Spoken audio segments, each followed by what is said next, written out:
세상은 항상 부족함 때문에 다투고 싸우고 빼앗으려 합니다. 최근에 미국에서 이상한 일이 벌어지고 있습니다. 왜 미국 같은 나라가 저러고 있을까? 미국 대통령이 좀 이상한 것 같아요. 저희가 보는 입장에서는 뭔가 조금 이상한 것 같아요. 왜 이상한지 모르지만 이상해요. 미국이 저런 이유가 의외로 간단합니다. 미국 대통령이 진짜 이상한 짓을 지금 많이 하고 있어요. 근데 이유는 의외로 간단해요. 미국에 돈이 부족하답니다. 사실 전 세계 거의 모든 부가 미국에 집중되어 있어요.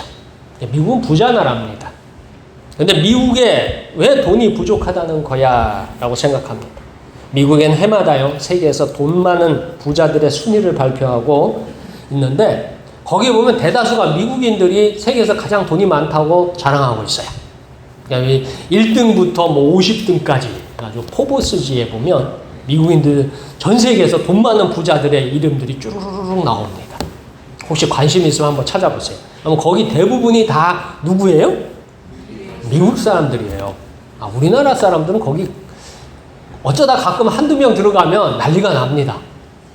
근데 아무튼 미국인들이 거기 돈 많은 사람 순위에 다 들어있어요. 그런데 돈이 없다고 난립니다. 미국 전체에 돈이 없는 것이 아니라 미국이란 나라에 돈이 없다는 소리입니다. 어떻게 보면 말장난 같지만 미국에는 큰 부자가 많은데 미국이란 나라에는 돈이 없다고 미국 대통령이 요즘 가만히 보면 동네 양아치 같아요. 설교에서 이런 말 쓰는 건 참 좋은 표현은 아니지만 그렇습니다. 유럽에는 프랑스가 돈이 없다고 또 난리가 났습니다. 그 동네는 돈이 없으니까 막 다 때려 부수는 것 같아요. 아무튼 프랑스라는 나라도 돈이 없다고 좀 난리가 났습니다. 그러니까 돈이 무엇이길래? 그놈의 돈이 문제가 되고 있습니다. 물질이 지배하고 주인인 사회가 자본주의입니다. 근데 자본주의 하면 우리나라도 자본주의 맞죠? 우리나라도 자본주의를 채택했어요. 근데 이 자본주의의 원래 뜻은 물질이 지배하고 물질이 최고인 것을 자본주의라고 합니다. 세상 사람들 물질을 위해서 모든 수단과 방법을 사용하는 시대입니다. 조금 다르게 표현하자면, 그러니까 구약 시대, 구약 성경의 표현으로 하자면 바알과 아세라의 저당 잡힌 시대입니다. 바알과 아세라가 지배하는 시대를 살아가고 있습니다. 그리고 이런 시대 속에서 우리는 그리스도인입니다. 그리스도인은 누구를 따르는 사람이에요? 하나님을 따르는 사람이에요. 하나님을 따른다는 건 뭐예요? 하나님이 원하는 방법, 하나님이 원하는 길, 하나님의 뜻을 쫓아가는 사람이에요. 세상은 물질이 지배하는데 우리는 그 안에서 하나님의 뜻을 따라간다는 거 하니까 이게 쉬운 것은 아닙니다. 물질보다 하나님을 사랑한다고 고백하는 하나님의 자녀가 되었습니다. 정말로 물질보다 하나님을 사랑하고 있습니까? 내가 진짜 하나님을 물질보다 사랑하느냐 하는 것입니다. 그 다음 물질이 부족한 그리스도인, 교인은 어떻게 살아야 할까요? 그렇다면 오늘 말씀처럼 우리는 세상 중에 어떻게 살아야 할까? 오늘 말씀을 통해서 하나님을 찾고 의지하는 모두가 되기를 축원합니다. 옛날부터 보면 훌륭한 책, 훌륭한 교과서를 보면은 원리가 의외로 간단해요. 뭐냐면 여러분들이 책을 사서 읽을 적에 이게 훌륭한 책이다라는 것, 이게 좋은 책이냐 나쁜 책이냐를 확인할 수 있는 방법은 그 책의 구성을 보면 쉽게 알 수 있어요. 제일 첫 번째 뭐냐면 책이 딱 나오면 모범 답안이 있습니다. 이게 모범 답안이 딱 있어요. 그래서 그 모범 답안을 가르쳐주는 책이 좋은 책이에요. 두 번째는 이제 모범 답안이 나왔으면 그 모범 답안을 가지고 응용 문제를 풀어야 돼요. 응용 문제. 여러분들이 시험 볼 적에 보면 문제를 가르쳐주고 봐요? 안 가르쳐주고 봐요? 안 가르쳐주고 봐요. 그러니까 답은 알고 있는데 그 문제가 나오면 그 문제를 응용해서 그 문제에 맞게 풀어내야 돼요. 응용 문제가 나옵니다. 세 번째는 뭐가 나와요? 그 문제에 대한 문제의 풀이가 나와요. 그래서 여러분들이 좋은 책을, 좋은 교과서를 찾는다 싶으시면 책을 구입해가지고 딱 보세요. 모범 답안이 있고 응용 문제가 있고 응용 문제의 풀이가 딱 되어 있으면 구성상으로는 굉장히 좋은 책이에요. 근데 오늘 성경은 우리가 이 땅을 살아나가는 아주 좋은 안내자고 좋은 책입니다. 우린 세상의 한 부분으로 살아갑니다. 사람은 세상에 속해서 살아갑니다. 그리고 세상은 아주 다양한 방법으로 움직입니다. 그래서 우리는 세상에 적응하면 할수록, 세상을 열심히 살면 살수록 하나님으로부터 점점 멀어져요. 이상하죠? 세상을 그렇게 열심히 살고 그렇게 성실하게 살고 그렇게 부지런하게 사는데, 그렇게 살다 보니까 뭐로부터 점점 멀어지고 있어요? 하나님도 멀어지고 있더라 하는 것입니다. 그래서 우리는 멀어지는 나의 삶을 하나님께로 자꾸 되돌려야 돼요. 오늘 성경은 그 길을 가르쳐주고 있습니다. 우리 다 함께 5절에서부터 8절까지 말씀 읽겠습니다.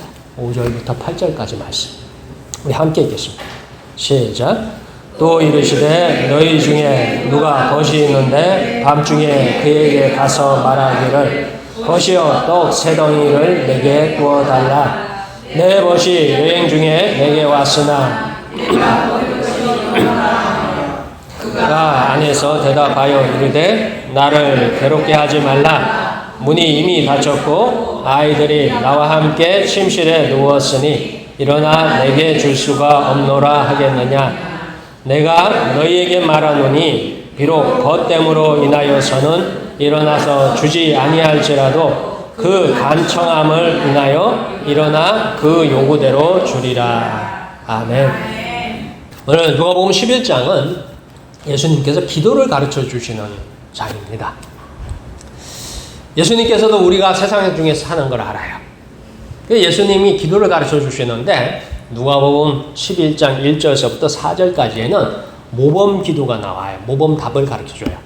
그 모범 답이 뭐냐면 여러분이 성경에 보면 예수님이 가르쳐준 기도, 그게 뭡니까? 예, 주기도문이에요. 그 주기도문을 보면은 그렇게 훌륭한 기도예요. 제가 볼 적에 성경 전체를 볼 적에 최고의 기도는 전 주기도문이라고 봅니다. 자, 그 주기도문을 예수님께서 가르쳐 주셨어요. 근데 주기도문은 한마디로 말해서 고상하고 훌륭하고 매우 잘된 기도예요. 근데 사실은 이제 우리 삶은 주기도문을 가지고 다 되는 게 아니잖아요. 그게 모범답이에요, 주기도문. 그래서 아버지의 나라와 영광이 아버지께 있사옵나이다 하면서 주기도문을 마치지요. 근데 이제 그 다음이 문제예요. 자, 모범답에 나왔으면 이제 그 다음에 응용 문제가 나와요. 오늘 5절부터 8절 말씀이 현실의 문제. 자, 주기도문에서는 하나님 아버지의 영광을 위해서 기도를 다 했어요. 근데 실제 우리가 만나는 문제는 주기도문의 문제가 아니거든요. 오늘 성경에는 어떤 문제가 나와요? 밤에 친구가 찾아왔어요. 그러니까 그 친구가 찾아와서 밤중에 찾아오니까 집에 뭐예요? 그 친구가 멀리서 찾아왔는데 밤에 와서 너무 배가 고픈 거예요. 그 친구가 배가 고픈 문제를 해결하려면 뭐가 필요해요? 예, 밥을 해줘야 되죠. 근데 오늘 성경에 보면 유대인들은 이제 떡이라고 되어 있지만 이제 빵입니다. 근데 집에 보니까 빵이 있어요, 없어요? 없어요. 마침 또 빵을 할 밀가루도 어떻게 해요? 없는 거예요.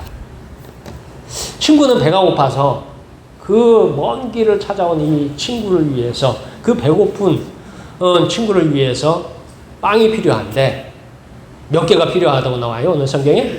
예, 3개가 필요해요. 그래서 그거를 갖다가 마침 내가 줄 수는 없고 집에도 뭐예요? 밀가루도 없어요. 그러니까 빵을 구워줄 수도 없는 거예요. 그러니까 가만히 보니까 옆집에 뭐가 있는 것 같아요?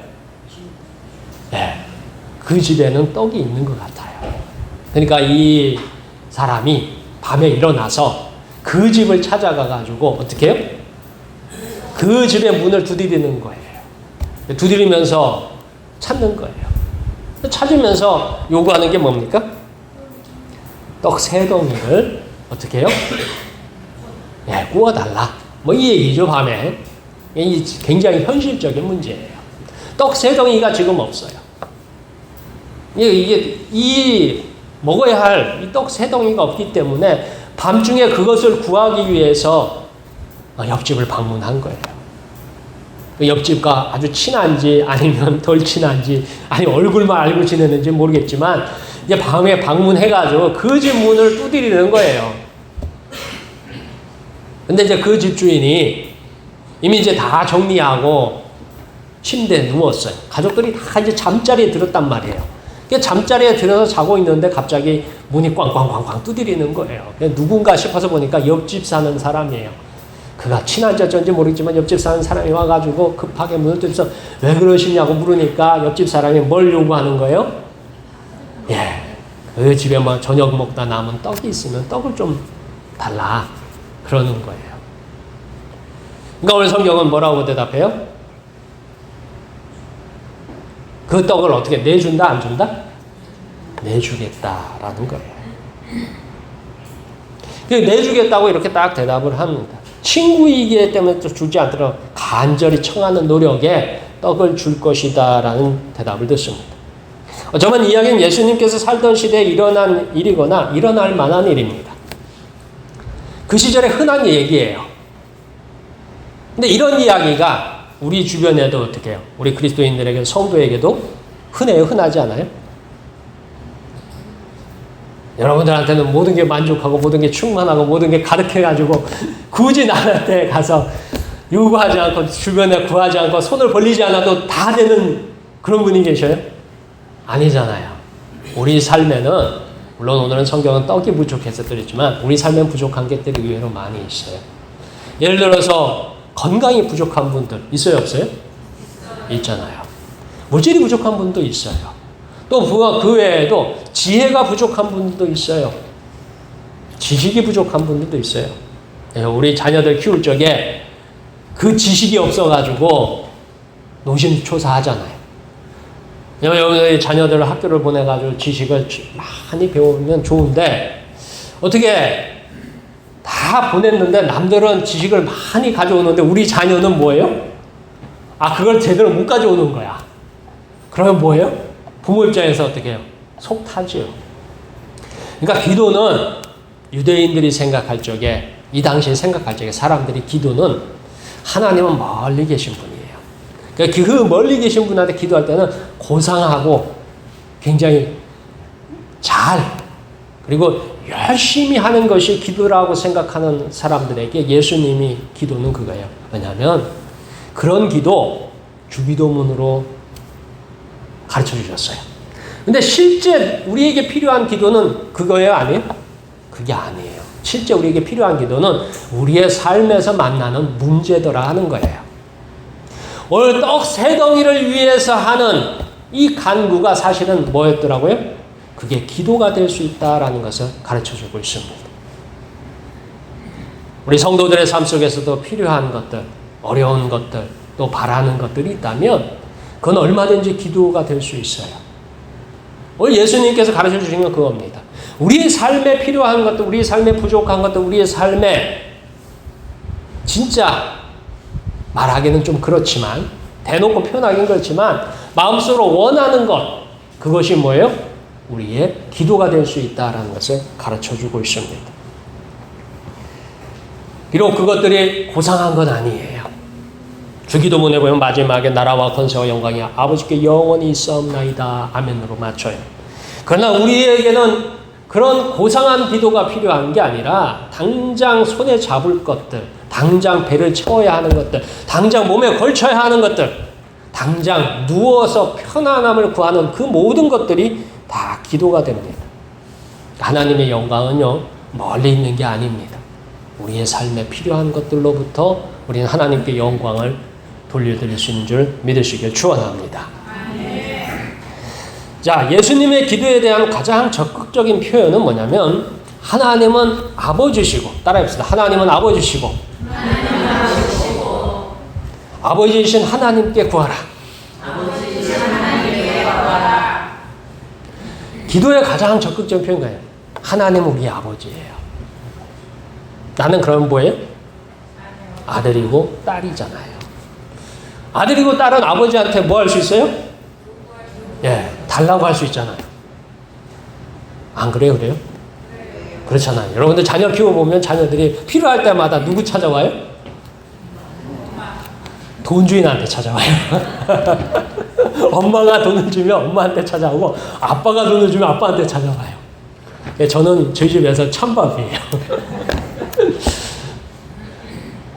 자, 부모에게, 아버지에게 요구하는 것. 이걸 할 수 있으면 여러분 다 기도를 할 수 있습니다.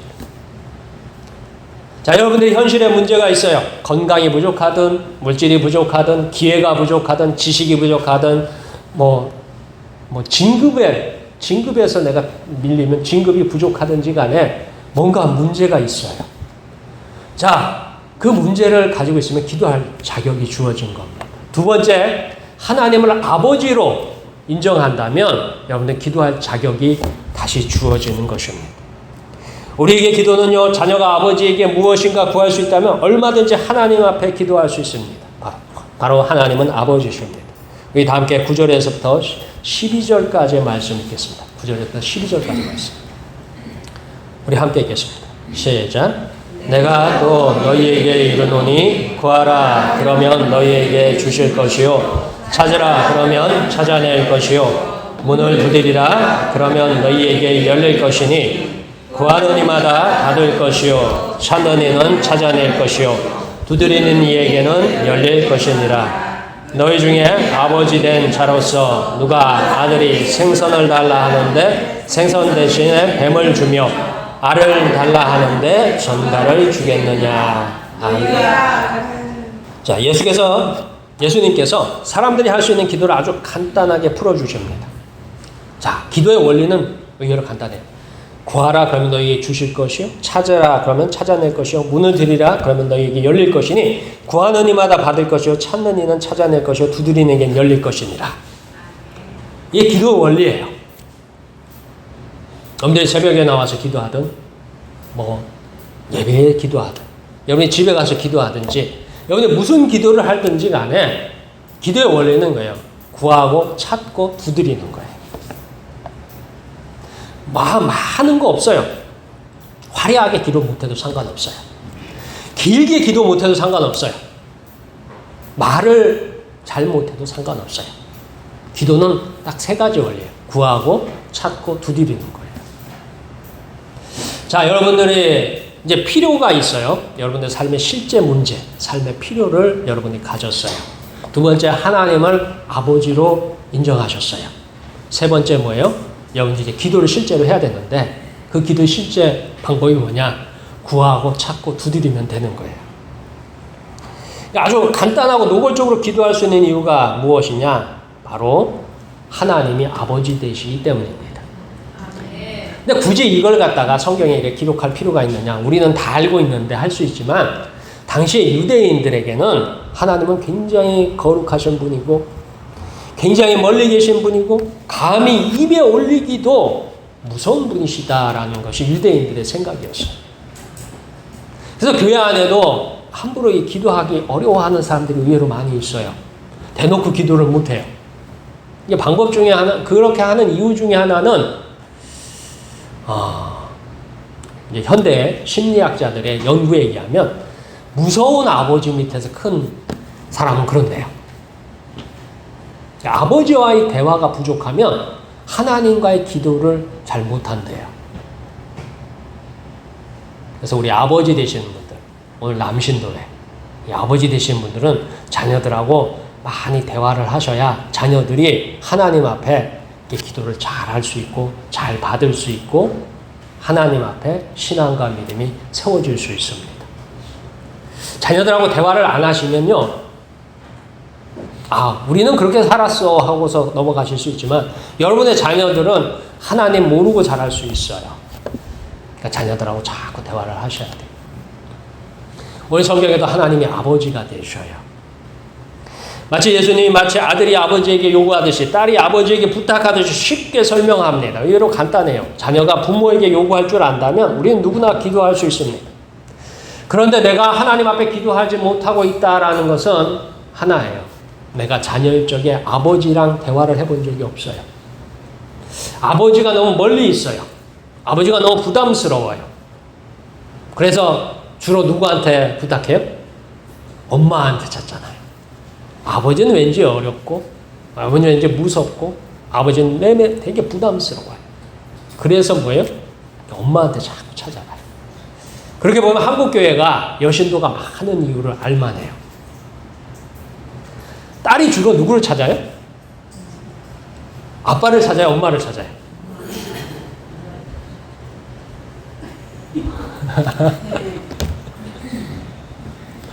딸들이 의외로 아빠하고 친해요. 아들이 아빠하고 친한 경우는 드물고 딸들이 아빠하고 굉장히 친해요. 그래서 의외로 아버지의 자리가 이 한국의 교회 또는 한국의 가정들에서 아버지의 자리가 자꾸 사라지고 있어요. 근데 우리 남신도들은 여러분들이 아버지의 자리를 끝까지 지키시길, 아버지의 자리에 충성하시길 주의 이름으로 축원합니다. 그래서 자녀들과 자꾸 얘기를 많이 하세요. 시시한 거라도 얘기를 하세요. 재미없는 거라도 얘기하세요. 안 그러면 자녀들의 얘기를 자꾸 들어주세요. 그래야 그 자녀들이 하나님 앞에 기도하는 방법을 좀 배웁니다. 하나님이 무서운 분이 아니고 하나님이 뭐예요? 아버지처럼 내 기도를 들어주시고 내게 가깝다는 것을 인정할 적에 그 자녀들의 신앙이 남들보다 더 잘 자라는 줄 믿으시길 축원합니다. 자, 그러면서 직접 세상의 아버지와 자녀의 사이의 단순함을 설명합니다. 오늘 성경은 그 단순함을 이렇게 설명해요. 만약 누군가의 아들이 생선을 달라 하며 알을 달라 하는데 아버지가 생선을 주는 것이 당연하고 알을 주는 것이 아버지의 마음입니다. 오늘 성경에 나오잖아요. 아들이 생선을 달라 하는데 뭐예요? 오늘 성경에 뭐라고 됐어요? 뱀을 주지 않는다라고 해요. 알을 달라 하는데 뭘 주지 않는다고요? 전갈을 주지 않는다는 거예요. 생선을 달라 하면 생선을 주고 알을 달라면 알을 준다는 거예요. 그게 아버지와 아들의 관계라는 거예요. 당연하죠? 혹시 또 아버지 중에 또 아들은 강하게 키워야 된다고 또 그러지 마시고 이게 아버지와 아들의 관계예요. 근데 여기에 연장선에 누구와 누구의 관계가 있어요? 하나님과 나의 관계가 있는 거예요. 하나님과 나의 관계.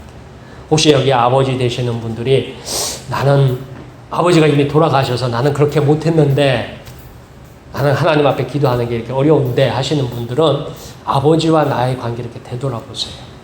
근데 이미 돌아가셨기 때문에 말도 못하고 어떻게 하냐 하면 이건 뭐냐면 내가 배우지 않았기 때문에 내가 받지 못했기 때문에 못하는 것이지 여러분들 연습을 하시면 돼요. 누구를 대상으로 해요? 하나님 아버지를 대상으로 자꾸 연습을 하시면 우리 남신도들도 하나님 앞에 구하고 찾고 두드리는 모두가 되시길 주의 이름으로 축원합니다.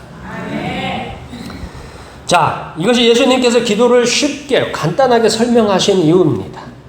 물론 우리가 하나님의 자녀가 되는 방법은 요한복음 1장 12절에 영접하는 자 곧 그 이름을 믿는 자들에게는 하나님의 자녀가 되는 권세를 주셨으니라고 약속의 말씀이 있습니다. 여러분들 예수님을 믿었을 적에 여러분들 하나님의 자녀가 되었어요. 하나님의 자녀가 되었기 때문에 여러분은 하나님 아버지께 구하고 찾고 두드릴 자격이 주어졌습니다. 그래서 구하고 찾고 두드리세요. 그리고 우리가 말씀을 통해서 알게 되는 현실이 있습니다. 하나님도 자녀를 위해서 일하십니다. 성경을 한번 읽어보세요. 성경을 보면 하나님이 응답하시는데 아무에게나 응답하시는 게 아니에요. 성경에 보면 하나님이 잘 응답을 하시는데 모든 사람에게 응답하시는 게 아니에요. 여러분, 하나님의 응답은 모든 사람에게 있는 게 아닙니다. 하나님의 응답은 열려 있는데 누구에게 열려 있냐면 자녀에게 열려 있어요. 여러분들 여러분의 삶에 귀한 것들을 나눌 적에 제일 먼저 누구에게 나눠줘요?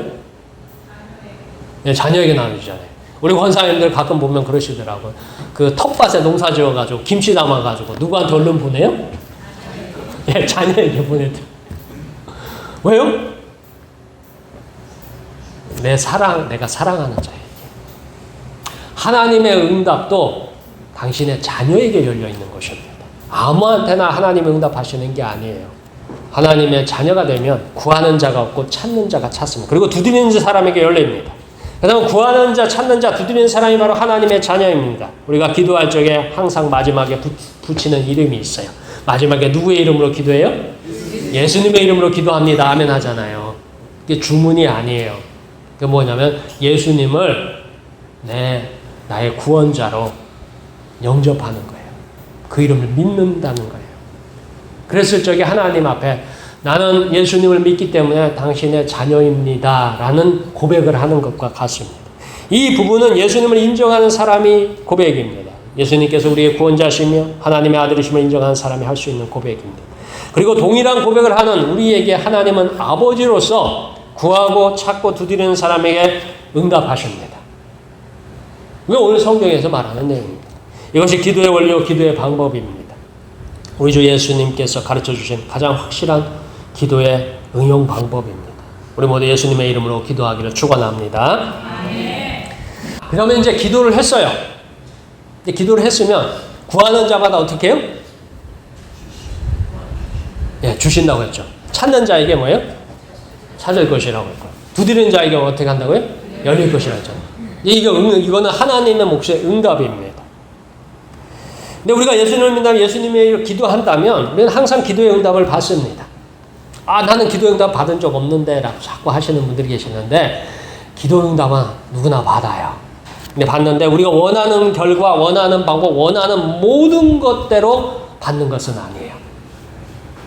기도의 응답은 누구의 뜻대로 받습니까? 하나님의 뜻대로 받습니다.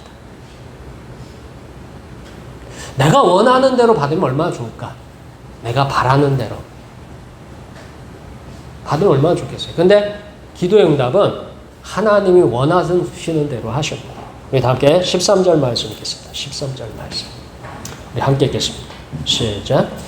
너희가 악할지라도 좋은 것을 자식에게 줄 알거든 하물며 너희 하늘아버지께서 구하는 자에게 성령을 주시지 않겠느냐 하시니라. 아멘. 자, 누가복음 11장에 주님께서 기도를 가르쳐 주십니다. 처음에는 굉장히 훌륭하고 고차원적인 기도를 가르쳐줘요. 이게 기도의 가장 뭐라고 할까요? 가장 기본 원리, 가장 최고의 답입니다. 그게 주기도문이에요. 가장 모범적이고 가장 훌륭한 기도입니다. 세상에 어떤 사람이 하는 기도보다도 가장 이상적이고 아름다운 기도입니다. 다음으로 우리가 배우는 기도가 가장 현실적인 기도입니다. 그게 이제 떡 세 덩이에 대한 기도 내용이에요. 떡 세 덩이. 얼마나 배가 고픈 그 친구를 위해서 이렇게 떡 세 덩이를 구하겠습니다. 밤중에 배고픈 친구를 위해서 떡 세 덩이를 구하는 심정으로 떡 세 덩이를 구하는 기도입니다. 마치 돈이 부족하고 기회가 부족하고 능력이 부족하고 지식이 부족하고 지혜가 부족한 사람이 필요를 채우기 위해서 애쓰는 현실에 필요한 기도입니다. 우리가 해야 할 기도예요. 기도는 하늘에 쌓아놓는 보물이 아닙니다. 물론 기도도 하늘에 쌓기는 해요. 하나님의 그 기도한 것들을 쭉 들으시고 그것을 기록해 놓으셔요. 그러나 기도는 우리의 삶에서 응답하시는 하나님의 사랑이고 하나님의 능력입니다. 우리는 기도 응답을 자주 그리고 늘 평소에도 잘 받아야 될 필요가 있어요. 하나님은 그렇게 하실 수 있어요. 온전히 기도의 응답이 세 가지가 있습니다. 우선 하나는 하나님께서 우리의 기도하는 그대로 주시는 일입니다. 내가 기도한 대로 하나님이 주시는 것. 이건 참으로 놀라운 은혜요, 기쁨이요, 환상적인 즐거움이에요. 여러분이 기도해가지고 하나님 앞에 그대로 받으면 그건 진짜 한밤중에도 펄쩍펄쩍 뛸 일이에요. 남들이 미쳤다고 할 정도로 기뻐할 수 있는 그런 일들입니다. 예수님의 이름으로 기도하고 응답만 받아보십시오. 그럼 마치 세상이 모든 것을 다 가지고 세상이 천국처럼 보입니다. 자, 다음으로는 기다려라입니다. 이게 참 어려운 내용입니다. 먼저 하나님께서는 아니오라고 대답하시는 것과 비슷해요. 하나님의 기도의 방법은 예와 아니오와 기다려라 세 개인데 이 기다려라는 아니오하고 비슷한 모양을 가지고 있어요. 왜냐하면 당장 응답되지 않으니까. 아니오와의 차이는 이 기다려라는 구원에 관한 내용에 해당합니다. 여러분들이 구원을 위해서 자녀들의 가족들 또는 누군가 아는 지인들을 위해서 자꾸 기도하잖아요. 근데 그게 당장 응답이 안 됐을 적에 하나님이 노라고 한 대답은 아니에요. 하나님은 단지 뭐라고 하시는 거예요? 기다려라 하는 거예요. 하나님의 시간과 하나님의 때와 모든 것들이 합력하여 선을 이룰 그 때를 기다려라 하는 거예요. 그러니까 포기하지 마시길 주님은 축원합니다. 왜냐하면 성경에는 당장 응답이 없더라도 하나님은 세상 모든 영혼이 구원받기를 원하십니다. 구원에 대한 기도, 영혼에 대한 기도는 절대로 예만 있습니다. 오직 예와 기다려라로 구분될 뿐입니다. 마지막으로 아니오입니다. 아니오. 우선 아니오는 여러 가지 많은 이유가 있습니다.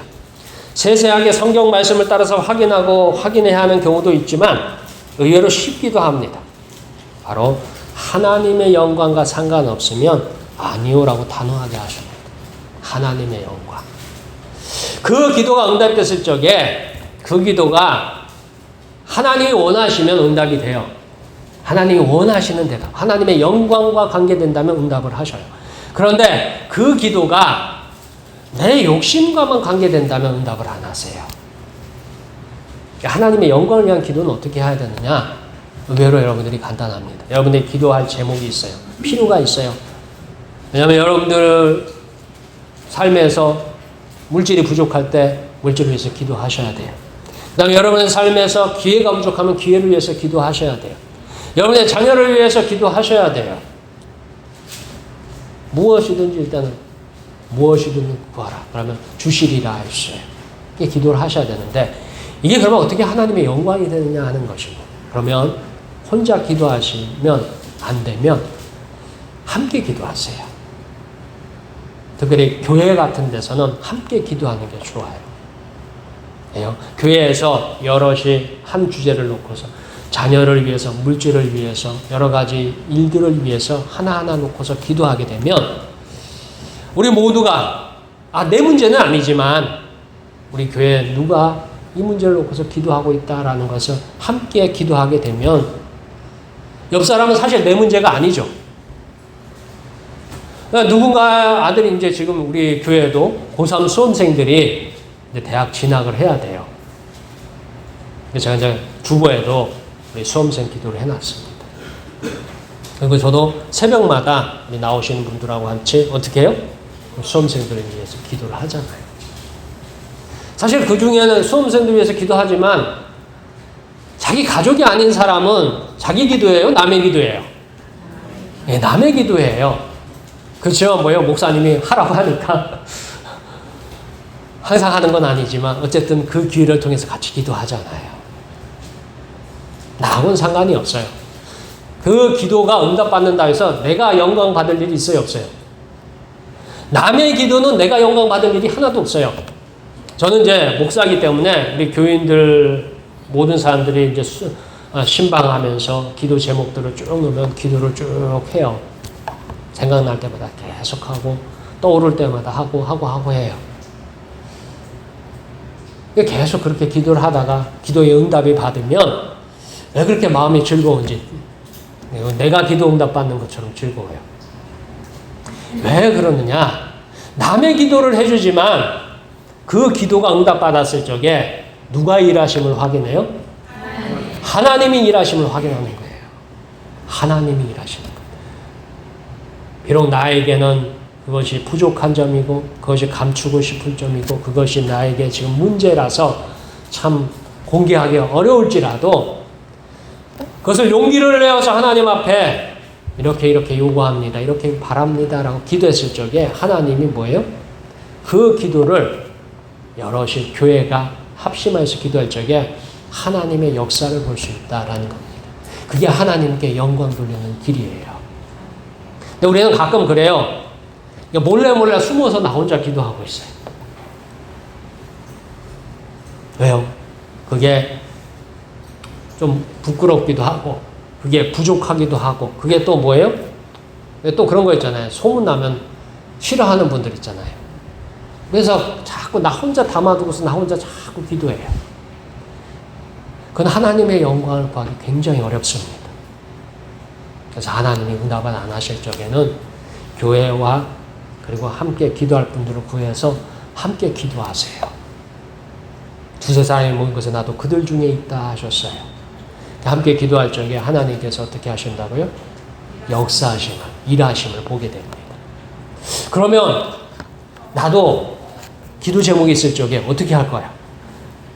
함께 기도해서 응답이 됐어요. 그거를 봤어. 그러면 나도 어떻게 해야 돼요? 나도 같이 기도 제목을 놓고서 함께 기도할 필요가 있어요. 자, 그렇게 해서 하나님 영광이 있어 기도합니다. 자, 그런데 이제 하나님은 가끔 보면 지혜와 인자 중에 사랑하심이 많기에 아니요라고 답할 수도 있어요. 저희 아들이 고등학교를 졸업하고 대학을 가더니 자동차 운전을 배우겠대요. 그래서 학원을 끊어줬어요. 근데 뭔가 좀 부족해서 그런지 학원을 자꾸 떨어지더라고요. 면허를 자꾸 떨어져요. 면허를 붙은 다음에 이제 일단 뭐 해줘야 돼요? 차를 당장 사주지 못하니까 어떻게 해요? 차를 운전할 수 있는 기회를 줘야 되잖아요. 그래서 올 때마다 이제 차를 갖다가 운전해가지고서 다닐 수 있도록 옆에 앉아서 자꾸 몇 번 가르쳐 줬어요. 그게 자꾸 가르쳐 주고, 그러면 이제 나중에 또 이제 본인이 차가 생기면 어떻게 할까요? 이제 그 운전을 할 수 있잖아요. 제가 왜 이야기를 하냐면, 하나님의 기도 응답 중에는 여러분들이 당장 응답받아서 여러분들의 잘못되거나 해가 되거나 손해가 되거나 신앙과 믿음에서 떠나는 경우에는 하나님이 응답하실까요? 안 하실까요? 안 하십니다. 왜요? 하나님은 아버지시기 때문에 지혜와 경륜과 능력이 충만하시기에 그것이 잘못될 건지 잘 될 것인지를 하나님은 미리 아셔요. 그래서 그런 경우에는 하나님은 아니오라고 하셔요. 그런데 중요한 건 오늘 성경에는 거기 이렇게 되어 있어요. 뭐라고 되냐면 13절 마지막에 너희 하늘 아버지께서 구하는 자에게 성령을 주시지 않겠느냐라고 하셨습니다. 기도에 대한 응답으로 아니오라고 대답할지라도 우리에게 성령을 주시겠다고 하셨어요. 예수님에 대한 믿음을 주시겠다고 하셨어요. 자, 여러분들이 기도 응답이 아니더라도 포기하거나 낙담하지 마시길 주의 이름으로 축원합니다. 성령이 여러분 안에 가셔서 믿음을 주시고 여러분이 다시 기도할 수 있는 용기를 주시고 여러분의 삶의 문제를 하나님의 합력하여서 선을 이루어 가신다 하셨습니다. 자, 여기서 끝내고 싶지만 또 기억할 내용이 있습니다. 우리가 읽는 성경의 앞부분 주기도문이 있었습니다. 기도로 어려워하는 사람들에게 예수님에게서 아주 모범적인 답. 그리고 그 다음에 이제 응용 기도가 있었어요. 떡 세 덩이를 위한 기도. 그렇게 할 수 있는 기도 내용이 그 다음에 원리를 설명을 하셨습니다. 자, 이 기도의 응답이 또 하나님 앞에 영광이 되는 이유가 있어요. 우리 다 함께 요한복음 14장 13절 14절 말씀 찾으시겠습니다. 너희가 내 이름으로 무엇이든 구하든 내가 행하리니 이는 아버지로 하여금 아들로 말미암아 영광을 받으시게 하려 함이라. 내 이름으로 무엇이든지 내게 구하면 내가 행하리라. 아멘. 우리가 만나는 모든 문제는 하나님께 기도하라고 부르시는 것입니다. 여러분의 삶에서 자꾸 만나는 문제들을 원래 이거는 숙명론이에요. 원래 그런 거야. 이 운명론이에요. 하나님의 운명론이나 숙명론을 원치 않으세요. 그럴지라도 하나님 앞에 기도하기를 원하세요. 그것이 하찮은 것일지라도, 그것은 굉장히 무겁고 중요한 것일지라도, 굉장히 어려운 것일지라도 기도하기를 원하십니다. 물론 예수님의 이름으로 기도했을 적에 뭐 예라고도 답하실 수 있고 아니오라고 답하실 수 있고 기다려라고 답하실 수 있습니다. 그러나 우리는 이것을 통해서 성령을 선물로 주시되 확실한 믿음, 그 예수 그리스도의 이름의 능력을 확인합니다. 그러면서 우리는 성경의 말씀이 진실하고 약속은 유효하며 성경에 나온 모든 것이 이루어짐을 고백할 것입니다. 그래서 저희 교회는 이제 그 기도 수첩을 제가 나눠드렸죠. 기도 수첩을 꼭 쓰세요. 제발 부탁인데 쓰세요. 다시 부탁하는데 쓰세요. 꼭 해보십시오. 왜 그러느냐?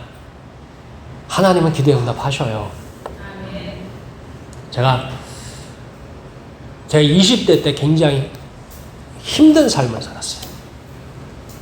20대의 시작부터 20대를 끝날 때까지 그냥 파란만장한 삶을 살았어요. 그 삶 속에서 제가 그때 했던 게 뭐냐면 일기를 썼어요. 한 10년간 일기를 썼어요. 얼마나 힘들었으면 10년 동안 일기를 썼겠어요. 일기를 쓰면 꼭 그 마지막에다가 기도를 쭉 적어놨어요. 그래서 어쩌다 가끔씩 봅니다. 지난주 수요일 저녁에 제가 얘기했죠. 제가 20대 초반에 기도했던 내용이 3가지가 있어요. 하나는 성경을 평생에 80독을 하겠습니다라고 써놨어요. 아직도 못하고 있어요. 두 번째는 제가 교회에서 장로가, 그러니까 좋은 장로가 되겠습니다라고 써놨어요. 왜냐면 저희 고향교회가 지금 한 120년 됐는데 제가 보고 자란 장로님들은 문제가 많은 장로님이었어요. 그래서 좋은 장로님이 되게 해주십시오 기도했는데 그냥 목사가 돼버렸어요. 세 번째는 뭐라고 써놨냐면 하나님의 선교를 위한 기업가가 되게 해주세요. 사장이 되게 해주세요. 그렇게 써놨어요. 아무튼 그렇게 기도를 적었던 것을 지금 이렇게 되돌아봅니다. 근데 지금 생각하면 그때도 얘기했지만 수요일 밤에 얘기했지만 이건 하나님 앞에 칭찬받고 싶고 세상에서도 인정받고 싶은 저의 욕망이 이렇게 어우러져 있는 그런 기도였어요. 물론 하나님은 이제 거기에서 노해가지고서 다른 길로 인도하셨어요. 여러분들한테 그 기도를 쭉 써보세요. 응답받는 것을 확인하세요. 그래서 여러분들이 내가 하나님의 사랑을 받고 있음을, 하나님이 나에게 관심이 있음을, 하나님의 그 능력의 손으로 나를 붙드셨음을 확인하길 주의 이름으로 축원합니다. 유대인들은요, 하나님이 멀리 계시는 분이라고 생각했어요. 하나님은 너무너무 거룩하셔서 나 같은 것하고는 얘기도 안 하시는 분이라고 생각했어요. 하나님은 너무너무 무서워서 감히 그분의 옷자락도 보기에 두려운 분이라고 생각했어요. 그래서 기도를 너무너무 두려워하고 어려워하고 힘들어했어요. 그래서 기도는 자격 있는 사람만, 똑똑한 사람만, 율법적으로 완전한 사람만 드리는 거라고 생각했어요. 그러나 예수님은 그렇게 말씀하시지 않습니다. 예수 그리스도를 믿는 사람 누구나 우리의 삶에 만나는 모든 문제를 가지고 하나님 앞에 나와서 구하고 찾고 두드리라고 하십니다. 그러면 하나님이 어떻게 하신다고요? 구하는 자에게는 주실 것이요, 찾는 자에게는 찾아낼 것이요, 두드리는 자에게는 열릴 것이라 하셨습니다. 그게 여러분에게 주어진 약속입니다. 우리에게 주어진 약속이에요. 여러분들은 한 주간도 기도하는 것마다 작은 것부터 큰 것까지 다 응답받는 모두 되시길 주의 이름으로 축원합니다. 기도하시겠습니다.